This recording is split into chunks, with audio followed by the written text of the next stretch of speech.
So I forgot in my last video to bring up the yoga poses, a couple of them, and why it's important, because many of the poses themselves, they go back to deities. So this is just a follow-up to my last one. This is the same well, not the same statue, but the same deity. This is Shiva. Yes, another one. A little bit different, as you can see. If you saw my last video, that was Shiva, a statue of Shiva too.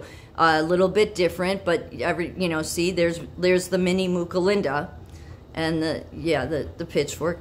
No big deal or anything. And then the gain of function going on with the extra arms, and yeah. So nothing to see here though. Anyway, regarding the poses. So even in full-on gong, the poses, I don't know if they go back necessarily to deities, but it all stems from the same thing. Full-on gong stems from Buddhism. So the roots matter. I always say it, roots matter.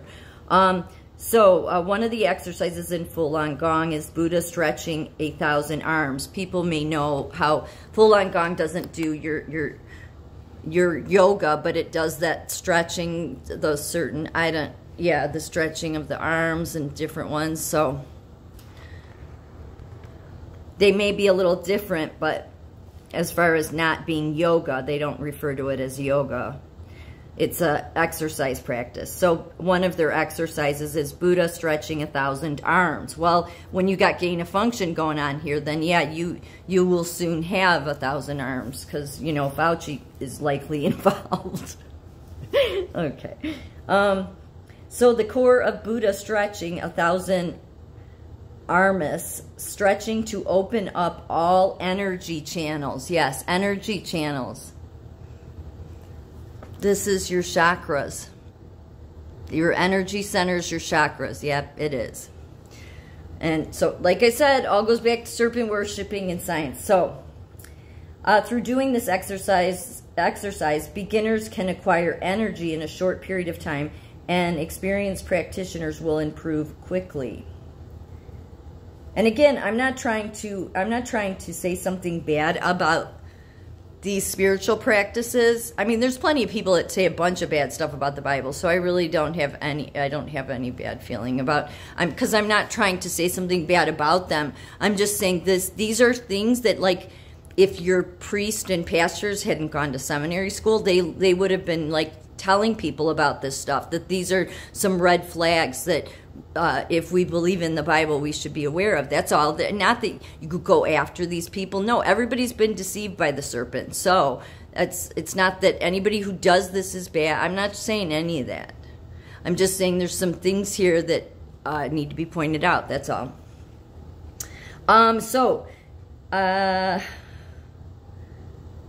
The movements, I'm still on full-on gong. The movements of this exercise are quite simple, because a great way is, as a rule, simple and easy to learn. Though the movements are simple, they dictate everything involved in the cultivation of the system. Now, as far as your... and then they have an exercise in full-on gong called coursing between the two poles. The principle. The purpose of this exercise is to mix and merge the universe's energy with the energy inside the body. A great amount of energy is expelled and taken in. Yes, I've heard this stuff for years. I've looked in. It's what it is. If it works for people, that's great. Okay, so moving on to your classic yoga that people know of. So they have... as I said, many of their poses go back to a deity, such as Savasana. That's the last pose you do in yoga, and it's considered the corpse pose. Yeah, no, the corpse pose. It's usually the last pose in yoga. While it looks simple, the spiritual meaning behind it might change the way you practice. In Savasana, you're meant to lie like a corpse, still on your back with your arms resting down by your sides, while your instructor says, sink in.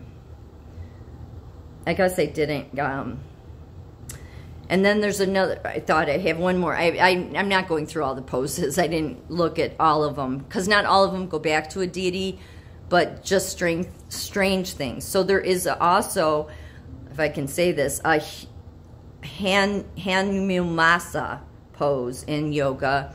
And this is monkey or front split pose.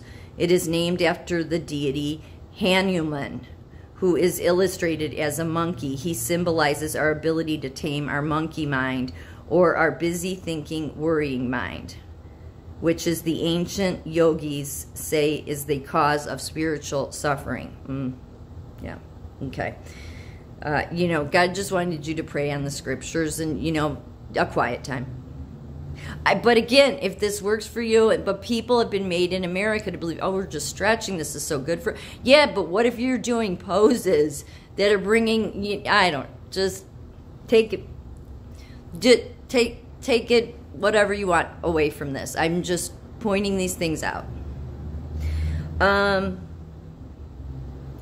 Now, child's pose. I think everybody knows child's pose. Your arms are out in front of you, your head's all the way down, but you're kind of, you know, on that angle because you're sitting on your knees, but it's a strange pose, right? It's a great stretching pose, I will say that, but this is the theory behind it.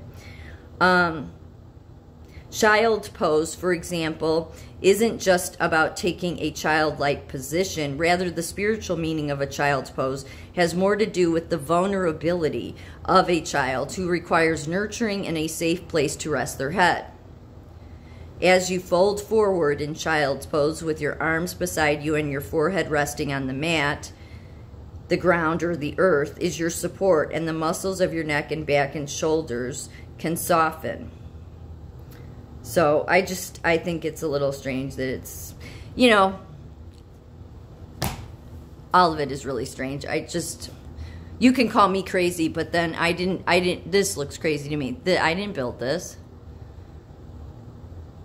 And I have more that I'll do, like, you know, your 1-minute videos of these. There's so many of these idols everywhere.